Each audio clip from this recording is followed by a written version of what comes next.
Welcome back to the Bluegrass this beautiful May afternoon. We are headed over to the farm for a big adventure. And before we go, we thought this would be a great time to take a few minutes and talk to you guys about properly preparing your dog for the upcoming hot weather, with our goals being to prevent heat-related stress, injury, or illness. Okay, now this is Sugar. Sugar is a Chesapeake Bay Retriever.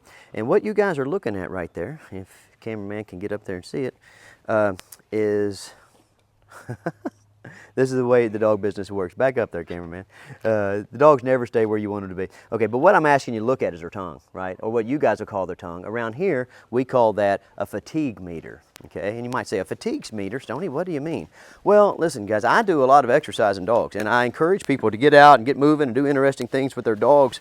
And nobody wants you to do more stuff than me. I'm not a safety Sally, you know. I'm definitely not one of those people that tell you not to exercise your puppies, you know, because I understand that exercise reveals problems, it doesn't cause problems, okay? And I'm willing to do what I ask the dogs to do, right? You see, I'm out here, I'm gonna walk this course, I'm gonna get in the creek with the dogs, I'm gonna hike with the dogs, I'm gonna do all the things that I ask my dogs to do, okay? I don't put them in positions where I expect them to do things that are outside of their physical or mental capacity, okay? And I'm sure most of you guys don't either. Unfortunately, like when it comes to thermal regulation, as a human being, you have a hard time conceptualizing how difficult it is for a dog to dissipate heat. And that's why we're talking about the fatigue meter today. Okay, guys, you're never, you know, well, I say never. There is a way for you to understand what a dog feels like when it gets hot. You know how, like, well, look at me today. What am I doing? I've got my shorts on, and I've got a fancy fly fishing shirt on, and you know, I got my sleeves rolled up. And why do I have that, right? Because it's 78 degrees out here, and I've been outside all winter, and so this feels like it's really hot to me. My body acclimated to being outside during cold weather, and these first few weeks of 65, 75, 80 degree weather, to me, I mean, it seems like I'm like really hot, okay? So what I do is I take my shorts off, I put my shorts on, and I get my good shirts out, and you know, I get to work. Now, as I'm working, I'm sweating. As I'm sweating, the wind blows over me, and the evaporative effect takes the heat away. This dog, they don't have that, you know, they don't have that same advantage. This dog was out with me, you know, for the last few weeks when it was relatively cool weather. It rained a lot, okay? And, you know, she acclimated to that cool weather, plus her body, right, has her winter clothes on all the time, right? So we both started off acclimated to the cold weather, and we both started off with our winter clothes on, okay? But as summertime starts to get here, I get to take my winter clothes off, and the dog doesn't get to take her winter clothes off, okay? It's just that simple. So if you want to know how a dog feels when they get hot, put your long johns back on, put your waders on, put your goose down jacket back on, and go out and take a hike, right? And then in the comment section below, you tell me how you felt, because that's how the dogs feel, okay? So what we have to do is we have to start off with the honest, objective evaluations of how poorly dogs dissipate heat, especially certain types of dogs, which is going to be kind of the focus of this video, right? This is a Chesapeake Bay Retriever.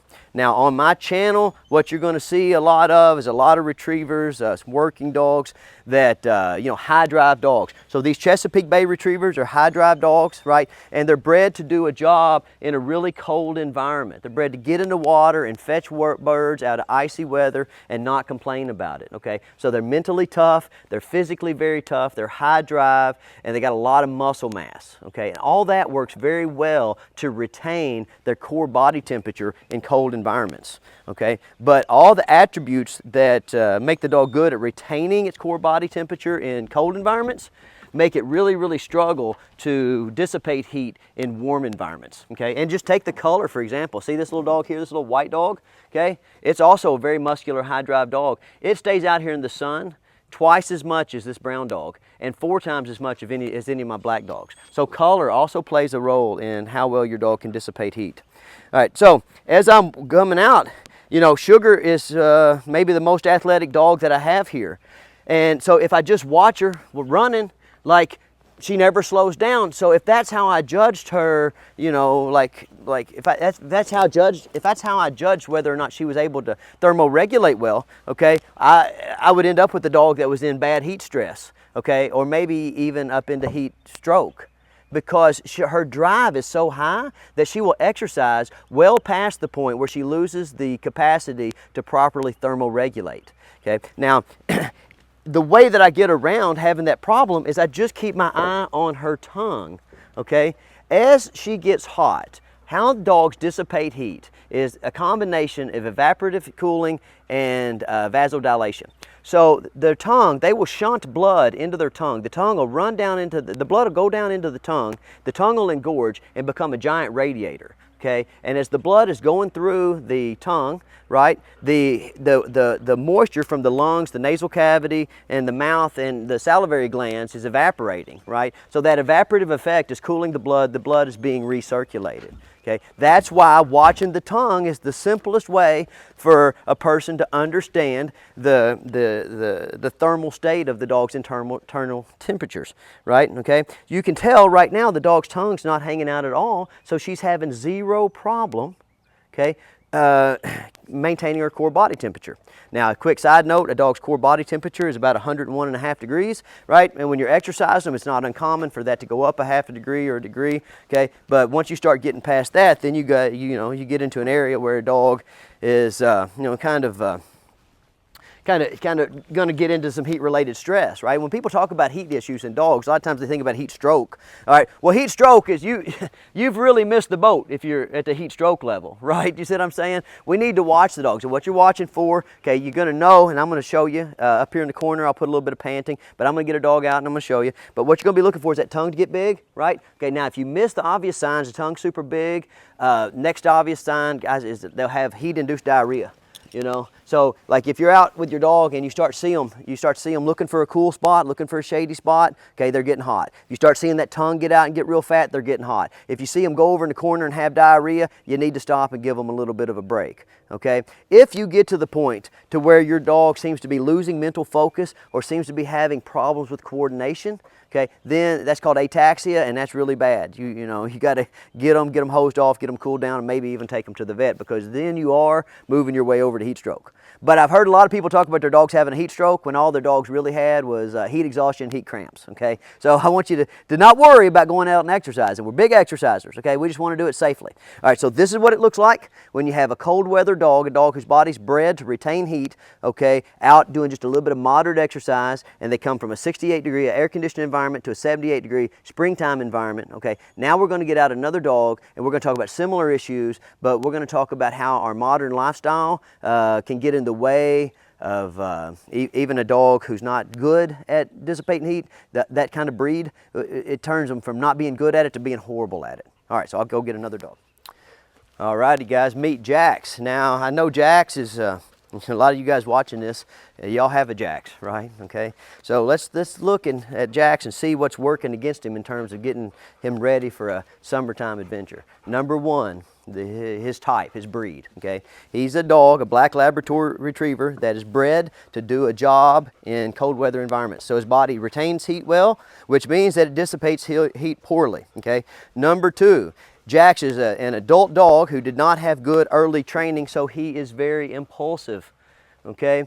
And so if you'll notice, his fatigue meter is already hanging out. And the reason it's already hanging out is because as soon as he came out the door, he just took off running like a barrel racing horse, like he never been outside before. He's been here 3 weeks, and still every day, like the lack of early impulse control work and attention span work with him has led to a point to where he just, like every experience is a new experience, and he has zero ability to self-regulate. So if I just even let him out of the truck to go potty or something, he takes off running around like he's at the rodeo, So, well, we got a cold weather dog that's super impulsive, and listen, let's just be honest, this dog is fat as a tick, right? Okay, and fat is an insulative layer. Okay, fat is awesome. If you got to be in the wintertime environment, you're going to be out doing a lot of work in the cold. Guys, go ahead and eat your extra Snickers bar every day and get some extra weight on. Okay, because being fat is awesome if you're going to live in cold weather. I mean, it's perfect, right? Okay, if this dog here had to go up to the Arctic for a little while, he'd be in good shape. Okay, we don't live in the Arctic though. We live in the bluegrass state, and it gets pretty dang hot in the bluegrass state. Okay, so with Jax, we start off with an objective evaluation, which is he's a cold weather breed that is impulsive. In other words, he's not going to be good at self-regulating, and he's fat as a tick. Throw on top of that he's black, And the black dogs just soak up heat. And if you don't believe me, next time you're at the dog park, just walk around with the various dogs and put your hands on some white ones, put them on some yellow ones, put on some brown ones, put on some black ones, and 100% every time the black ones are going to be the hottest. Okay, and that's kind of like with surfaces, like when you're walking. People worry about walking their dogs on the sidewalk. Sidewalks usually don't really get too hot. Concrete's, I mean, it's really hard to get sidewalk super hot. You see that though? Dog can't focus on walking. That's why remedial training costs more money. It's super labor intensive. But anyway, asphalt, guys, listen. Don't be walking your dogs in the summertime on black asphalt, because you're just going to burn the pads off their feet, and there's no amount of acclimation that you can do that is good for them. And so people will say, well, Stonnie, what about dog boots? If I wear dog boots, if I put the dog boots on the dog, you know, can I take them out and put them in environments where they're walking on hot surfaces? Dog boots are fine for first aid. Dog boots are fine for emergencies or specialized uses like you're hunting, okay? But they're not good for everyday stuff because of a concept called moral hazard. When you put the dog boots on the dogs, like and the dog can take a walk across, like say, a asphalt parking lot, okay, the dog starts thinking it can walk across asphalt parking lots, and then the one day you don't have your dog boots on, the dog goes and does something that permanently injures it, okay? And I've seen that happen before. I've seen people that are a little bit too proactive with the dog boots, a little bit too proactive. Dog's wearing me out. A little bit too proactive with the life jackets, okay? Like, everybody's always on me because I canoe a lot with dogs, and they're like, Stonnie, where's their life jackets? The problem with the life jacket is, it's like putting swimmies on a kid and putting them in a swimming pool. Then the kid overestimates their ability to swim, okay? Like, you put a life jacket on a dog, that's fine. If you're going to be out in the ocean, you're going to be way away from the bank, and you just have to have one on. But like everyday use, you put a life jacket, they start thinking they can swim farther than they can. You put dog boots on a dog, they start thinking they can walk across hot asphalt when they can't. They start thinking they can walk over like rocks and cactuses when they can't, okay? So all the little tricks in life where you think you're helping the dog, you got to stop, step back, notice the word I'm going to say next, objectively evaluate your actions, okay? It kills us in the dog business, right? Is people fantasize. They watch stuff on YouTube, they hear stuff from friends, they read stuff on forums, right? But they don't have any real life experience. And that's not just normal dog owners, that's a whole lot of dog trainers too. Not a lot of dog trainers are out walking dogs barefoot in the creeks, you know, like me. So let's get another dog, and I'm going to show you. Like the last little thing that I think maybe is overlooked in some of this literature, which is nervousness, and how nervousness contributes to retained heat during summertime adventure activities. Okay. Here we have Bingley, a big German Shepherd. Cameraman, come on up here and look at his fatigue meter. Now he's not doing too much, guys. Now, like, keep an eye on this guy for when we go back over to the farm and see the difference between how his tongue looks when we first come out of the 68-degree environment and how it looks once we get out into the farm and we get to moving and get to building up some heat inside. Okay. Now, so I talked to you about Sugar. And Sugar is a perfect example of a high drive athletic dog that's just built for a different climate than the ones that she finds herself in. Then I talked to you about, what's his name? Jax. Then I talked to you about Jax, okay? And Jax, dog bred for cold weather, and he doesn't really live in a cold weather climate, but the compounding factors for Jax is that he's a little bit on the obese side, a little bit on the real fat side, and he's also super impulsive because of a lack of early training. Guys, I mean, I don't know how many times I have to say this, but in the dog business, you're always going to pay your bill, right? So go ahead and pay it early. You can pay it early and pay it off, or you can pay a little bit at a time for the dog's whole life. Right? Now, we come to Bingley, which kind of brings up the last thing that I think that you need to think about, which is Bingley's a little bit on the nervous side, guys. And so whenever we're out and about, if there's any change in the environment, Bingley's respiration rate immediately kind of gets up. Right? It can be a 50-degree evening, okay, and we're out and about and on the farm, and somebody's using a chainsaw or shooting a gun or something, and this dog immediately goes into like the alert zone, and his respiration rate gets up, and that fatigue meter starts coming out because the anxiety is like causing internal heat buildup. Right? Okay, does that make sense? You ever seen anybody that sweats when they're nervous? Right? See this right here? Like, this dog doesn't really like the fact that we're looking at him, and you can kind of see him, I don't know if you can hear it, but he's kind of starting to whine and look for a way off of the course, okay? That's, he's just a nervous dog. and he always gets nervous. Now, if we're not watching him, if we're not like paying attention to him here, like if it's just me and him out here, or him and George, he'll walk this course 1,000 times. And he pays attention. He kind of just waits for his treats and waits for, you know, like a little bit of love. And as soon as you start watching him, like if we have people here, instead of ever paying attention to me, he looks at those people the whole time. Oh, don't knock me off there, big boy. He's also kind of clumsy. These big German Shepherds are super clumsy. All right, but like, so I just wanted to, you know, bring your attention to all those things. Like, so just to recap, guys, what are we looking at? Does your dog have a lot of hair? Look at this, nice double coat, perfect coat for inclement weather, right? It's awesome. But if it has a good coat for inclement weather, it's going to struggle in the hot weather. That's the first thing we're looking at, right? Number two, like what's your dog's history in terms of acclimation to athletic activities and you know, hot environments? Okay, so we got to really make sure we slowly acclimate the dogs to changes in temperature and changes in activity level. Number three, does your dog have good impulse control? Okay, because if your dog doesn't have good impulse control, it's going to have a real hard time like with thermal regulation, because like it's not going to like stop and think about what it ought to do. It's just going to do stuff and bear the consequences later. I mean, that's Jack's, you know, that dog I just showed you, that's his MO perfectly. He just does stuff, and then later on he thinks of, oh wow, maybe I shouldn't have done that. Okay. And then like the last thing that maybe doesn't get mentioned enough in the literature is just these dogs that have these very low thresholds at which they become skeptical.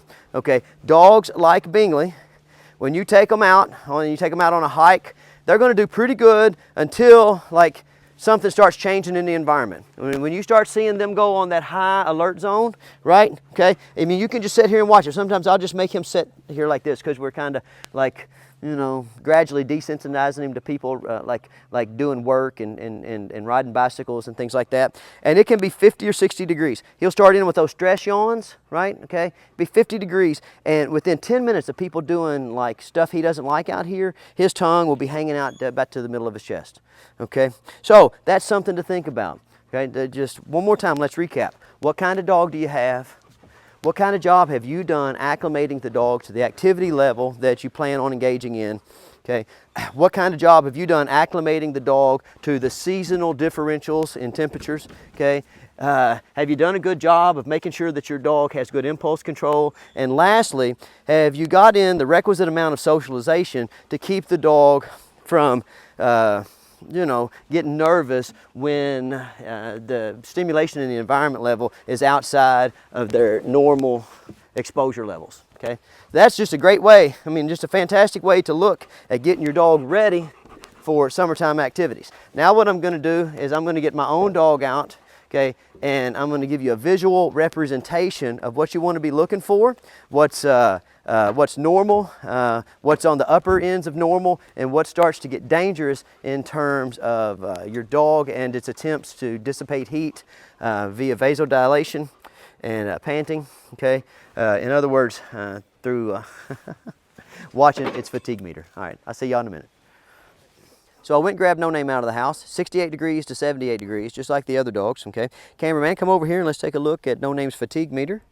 And you'll notice that fatigue meter's nice and tucked up in his mouth, okay, which means that he's not very hot right now. His body is not having to struggle at all with dissipating heat. Okay, so I'm going to play fetch with him, and after every few throws, we're going to check in with that fatigue meter, and we'll, you know, we'll watch as it goes from like perfectly normal, no problem dissipating heat, to probably that's enough, to maybe a little bit too much. Okay, and for you guys, like, get on your comments, start typing, Stonnie, don't put No Name in danger. Okay, listen, he's a very tough dog. He's very well acclimated to the heat, so if I push him a little too far, he'll be fine, right? And he's willing to make that sacrifice for you guys out there in YouTube land. All right, No Name, let's show him what it looks like to dissipate heat. All right, so again, cold weather breed, okay, but he's stuck in a hot weather environment. Not really that hot, right? I mean, I don't live in Texas, but it gets pretty hot here in the bluegrass states. Okay, there's one. Now I'm throwing these dummies maybe 25 yards or so, just letting him run around and kind of goof off and play. And we'll stop, maybe we'll stop at every 5 retrieves, okay? Now, what I want you to start watching for is he's a pretty hard charger, but like he does get hot. And so one of the things that you'll notice when you're out working with your dogs is like they'll start, first thing that'll like kind of let you know that they're getting hot when they're playing fetch, okay, is that they start mouthing the retrieving item a lot or kind of holding it sideways. And you know, what's going on there is if they have the retrieving item with a good grip, then it's impeding their airflow, okay? And so keep an eye on that. That'll be like one of your first signs that something's going wrong. This right here, guys, as you watch with No Name, and he's got a good grip, but like as he starts to get hot here, you'll watch him start to carry that a little bit sideways.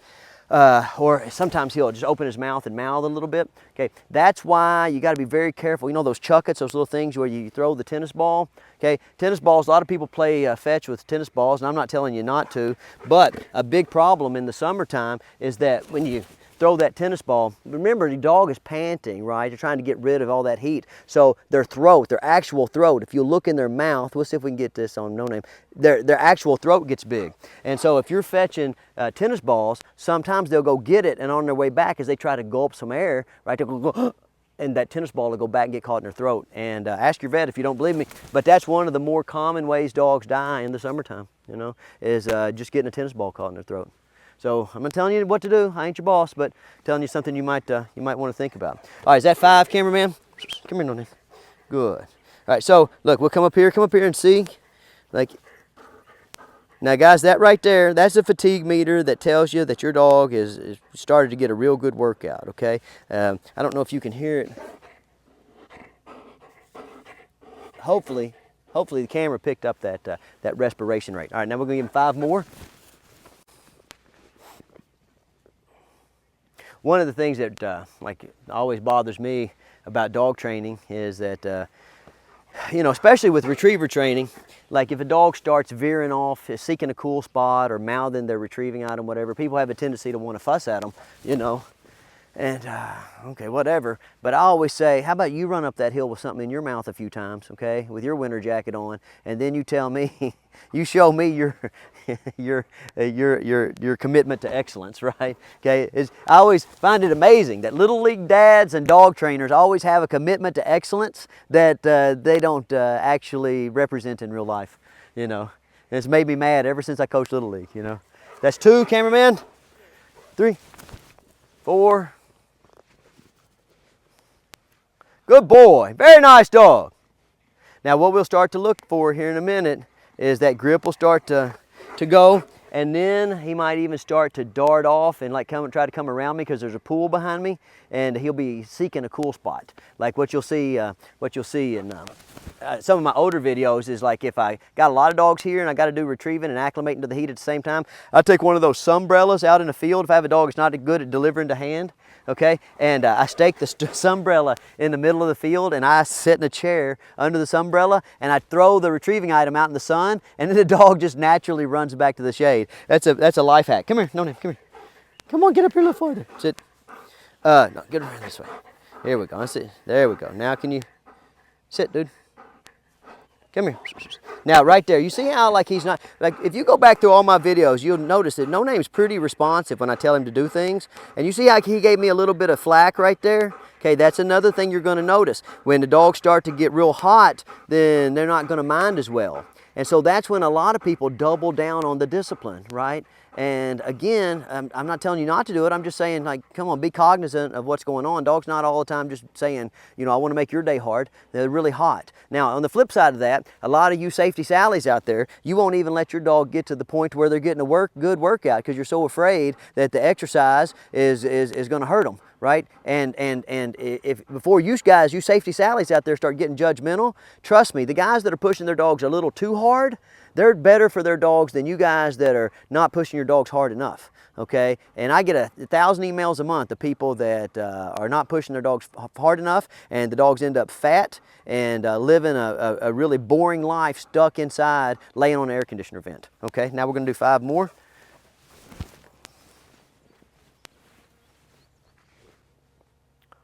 Come on, good dog, very nice. So what's that total so far, 11? Cameraman? When we stop this time, what you're going to notice is that the panting is going to be real evident. And I wouldn't doubt that sometime within the next 5 or 6 throws, he starts to veer off right there and starts looking to get in the pool.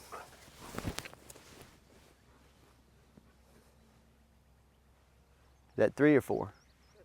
3, okay.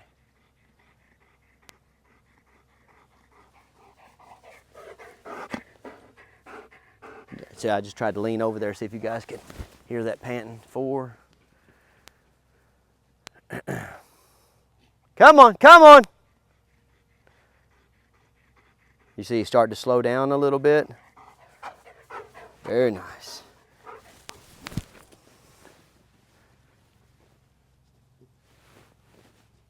Good boy, come on, come on. Now in a dog training session, guys, you always want to try to end on a good note. So, like, come on, get up here. So, come on, get up here, dude. Come on, sit. So, like, if you're getting in your dog training sessions where your dog is consistently, like, having trouble maintaining his grip on the bumper, or they're not running right back to you, then, like, look, guys, you're not accomplishing anything anyway. Sometimes people take it personal and they're like, I'm going to work through this heat. Well, you're mainly working against yourself. So what are we looking at right here? You see the fatigue meter, it's out there pretty good. Okay, the ears are pinned back. Okay, the dog's radiating heat, right? So the blood has all been shunted to the tongue and the blood vessels on the skin, right? So that the body can radiate heat. Okay, the dog's respiration rate is up. Okay, and this right here, guys, that's a really, I mean, you've really got a good workout when that fatigue meter is hanging out that far. Let's do a few more. And again, don't give me a hard time. Like No Name, he's a trooper. He can handle it, and it's for the greater good. Very good. Come on up.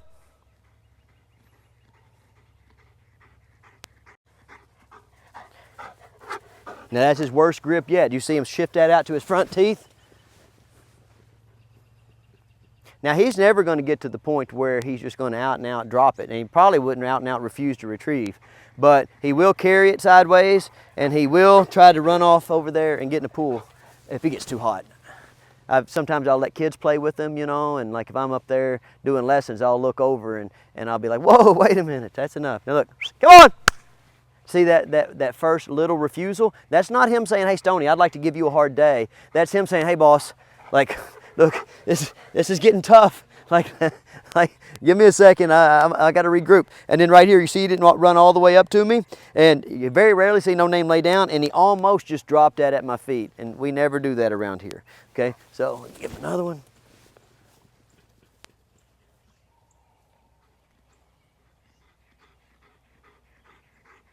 And then we'll do one more. And then we'll listen to his respiration rate.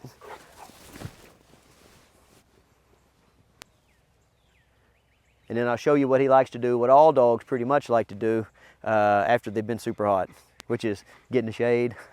And if you have a pool, they like to get in the pool and then get in the shade. All right, so come here, dude. Come on. Come on, you can do it. I know you're tired. So look, come over here, cameraman. Get in the sun so you can see if you can see down in his throat a little bit. I don't know if you'll be able to pick this up on camera, guys, but the dog's throat's really wide open, which is why playing with an actual tennis ball or something that size is kind of a bad idea in the summertime. Ears are pinned back. Now, you see him shift there. He's still anticipating I might throw this for him. And with a super high drive dog, especially a cold weather dog, guys, you can easily throw the dogs into a state of heat fatigue, heat exhaustion, heat cramps, or, you know, sometimes even heat stroke. Let me see if I can get the microphone. Come here, dude.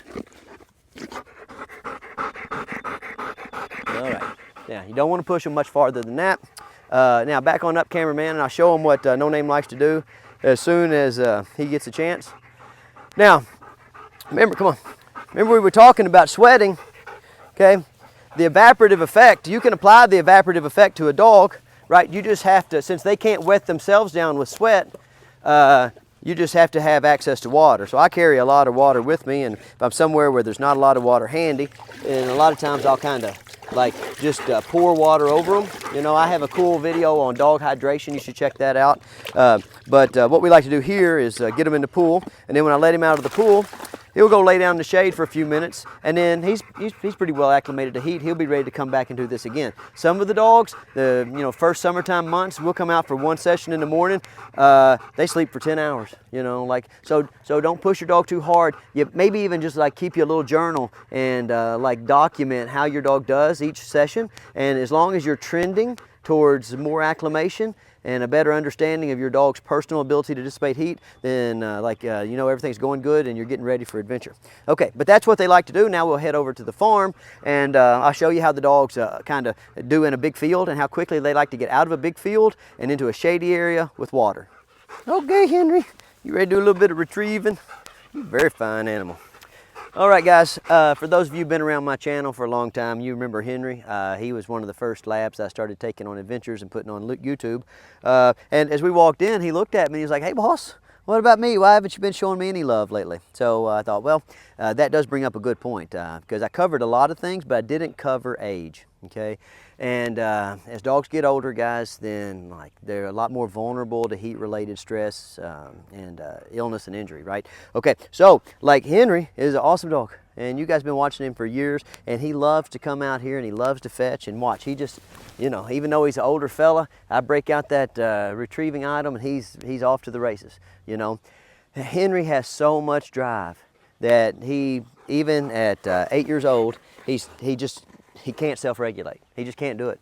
And like for you guys out there, like I still do jiu-jitsu and wrestle, do a little boxing, right? And so I'll get up in the morning, I can't put my big toes down on the ground, like my neck hurts, right? But once I get to the gym and once I get warmed up, then I feel the best I've felt in years, and then I overdo it. Okay, and I'm sure it's the same if you play basketball or badminton or whatever the other sports you might play out there. Okay, but your old dogs, guys, listen. Aging is not a linear function. People and dogs don't just get a little bit older every day. They get older in fits and starts, right? And so, like, you can have a young dog at the beginning of winter and an old dog at the beginning of summer the next year. And so you have to take more time to acclimate them, and you have to be more reasonable with your expectations. And you have to remember, dogs, like human athletes, they don't really recognize when their mind is able to outpace their body, okay? So where I can come out here with No Name and I can push No Name a little far just to make a point and to educate you guys, right? I could do the same thing with Henry, but I would run the risk of hurting him because he's old, right? Okay, so guys, dogs go through life stages, all the life stages you go through, but they go through those life stages on a compressed 12 to 15 year format, okay? So at the beginning of every spring, as you're doing your acclimation with your dog, and remember how I always, and I'm going to come back to these words over and over and over, objective evaluation. You have to objectively evaluate your dog's overall condition, and that's not just how he looks, okay? It's also, how old is he, okay? Because they can look good, and they can even get out and move well, okay? But every year that you take them out and push them, okay, their recovery rate is going to be longer, okay? So, like, that Toby Keith song, I'm not as good as I don't know what it is, right? Because I don't really listen to country music. But I know it's something like, I'm not as good as I once was, but I'm as good once as I ever was, right? Okay, that's the same thing with this dog. Like he can come out here and I can push this fetching session up to the same number I pushed No Name. The difference is No Name's been back inside for 10 minutes and he's about ready to go again. Okay, when I put Henry up, it's going to be 24 hours, maybe 48 hours, okay, before I can come out here and do the same level of retrieving with him. Okay, so I just wanted to add that in, guys, because I wanted to give Henry a little bit of screen time, so you guys can give him a little bit of love. And I wanted to remind you guys out there that the dogs are just like you. You know how you get up and you think, I'm going to go play basketball with the boys, right? And you get warmed up and you're moving real good, and then you're limping back to the car, okay? That's the same thing with your dog. So don't take your old dogs and push them so hard that they're limping back to the car. All right, now let's go to the farm. Come on, dogs. Come on, come on. All right, guys, so I thought I would just kind of hurry this video along and I would take a little jog. Not too much of a jog because Uncle Stonnie's gonna start sweating. But I just wanted to show you guys, like even in 78-degree weather, come here, buddy. It does not take long to get these fatigue meters hanging out. Let's look at this one. Get these fatigue meters hanging out. Dogs get hot real quick. You'll notice I've broken a little bit of a sweat here. Guys, if you're sweating, your dogs are hot. And the reason they're hot is because they can't dissipate heat the same way you can. I sweat, the breeze comes along, takes the sweat and the heat with it. I cool down. These dogs, they don't have that luxury. So, I know a lot of you, like you have access to dog parks like this, kind of come around this way, cameraman. But if you have to be like in a big open field like this that doesn't have any trees, doesn't have any shade, doesn't have any access to water, number one, keep an eye on your dog's tongue. Number two, keep an eye on your own brow. If you're sweating, it's starting to get a little hot for the dogs. Number three, look here, carry you some water. And you need to carry enough water for your dog and for the knucklehead people who forgot to bring water for their dogs. Okay, now, if you need to be able to exercise your dogs, or you're going on an adventure somewhere where there's not a lot of trees, there's not a lot of water later on in the summer, and this is the area that you have to acclimate your dogs, then what you do, back up there a little bit so they can see.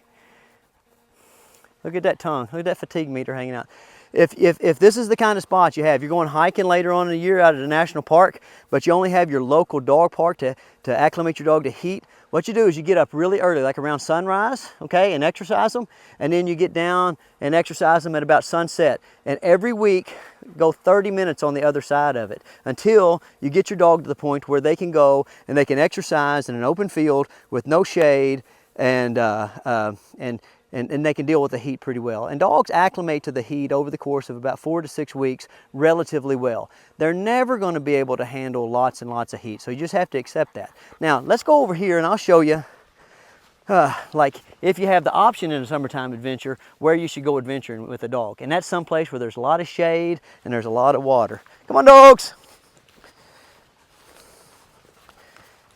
For me, what I like to do is I'll come over here and we'll run around in the yard a little bit in my green space, okay? And the dogs will start to kind of get a little bit like this. You see how Jack's is kind of laying around. He feels like he just can't do anymore. He's just too tired. Stonnie, I can't do anymore. But watch what happens once we walk over here and get in the creek.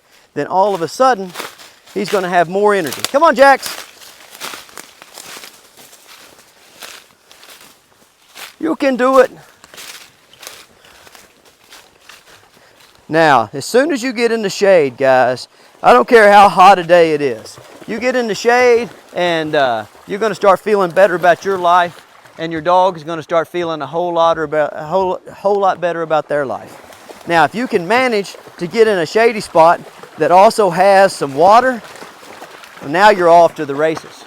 This right here is about perfect like dog training environment, okay? We've got shade, and we can come over here and cool off in the water.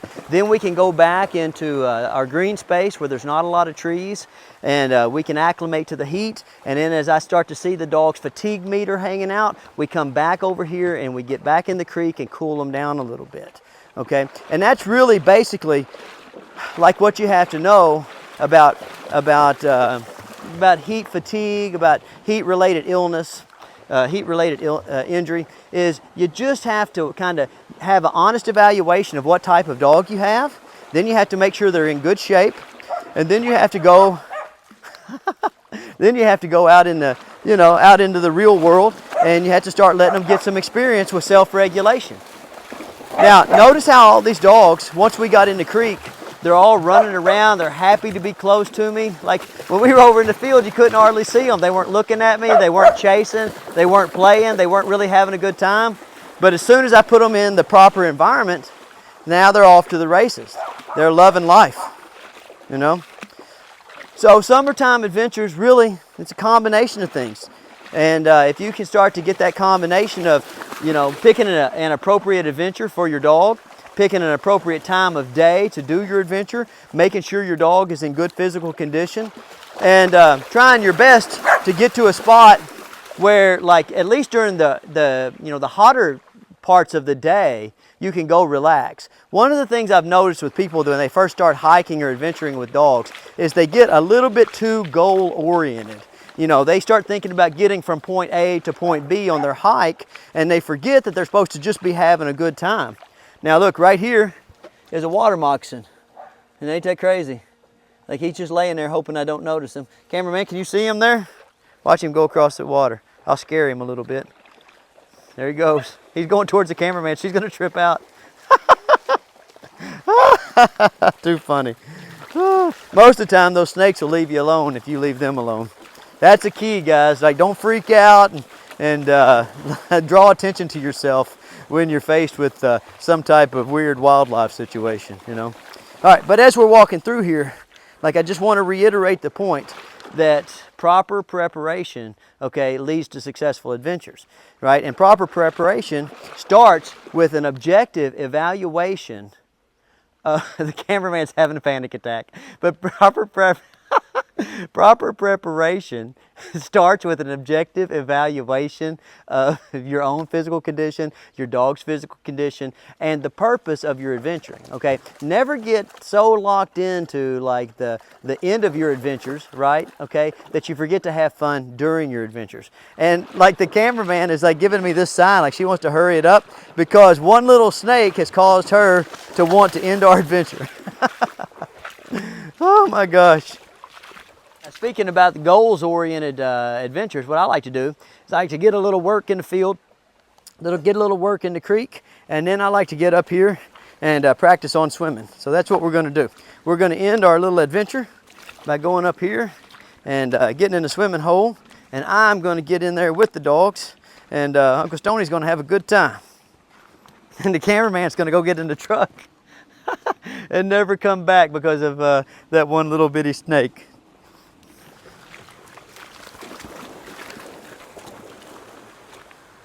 Oh, very good dogs. All right, guys. Speaking of getting goal-oriented, like this is my goal for the whole walk, right? I came over here and I let the dogs run. I knew they wouldn't want to run very much in the field, but had to get a little bit of that out of the way, so I ran with them. Then we come down in the creek, get them a little acclimated to water, and after we did that, then it was time to come over here and get everybody in our swimming area. And this is where the fun really starts to happen. And you know how I like to do things. I like to stair-step all of our activities, where we do the hard stuff first and we work towards the party. Now you can see these guys are back here partying, right? And this is my wallflower, Bingley. He ain't sure how to party in the water, but just a few more just a few more trips over here and he'll be out there playing in the waterfall and swimming in the deep end just like everybody else, okay? So guys, get out there, get moving, be interested, acclimate your dog to the heat, set realistic goals, and have some great adventures this summer. I'll see y'all next week.